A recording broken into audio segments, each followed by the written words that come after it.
Hallelujah. त्या आई तिची स्वतःची साक्ष सांगत आहे। ती सांगत आहे की 3 वर्ष अगोदर ही आई पडलेली आणि पडली असताना ही आईचा एक हात फ्रॅक्चर झालेला।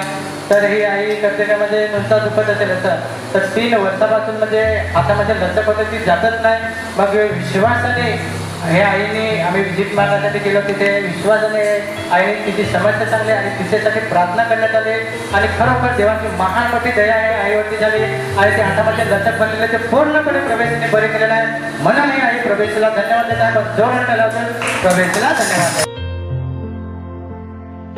सांगत आहे की 1 आठवड्यापासून ह्या लहान मुलाच्या मुलीच्या पोटामध्ये खूप दुखायचं आणि आता जुलाबायचं आहे। अशा वेळेस ह्या बहिणीने त्या लहान मुलीला ती 2 वेळा दवाखान्यामध्ये घेऊन गेली तरी काही फरक पडला नाही। विश्वासाने या केंद्रामध्ये फोन लावला तरी काही फरक पडला नाही आणि जशी आजच्या दिवशी हे बहीण जशी घरून ह्या लहान मुलीला घेऊन आली जशी बहीण ह्या गेटच्या आत आली त्या क्षणात पोटामध्ये दुखायचं ते पूर्णपणे प्रवेशाने बरं केलं आहे। म्हणून एक बहीण आणि लहान मुली प्रवेशाला धन्यवाद देतात। पण जोरात प्रवेशाला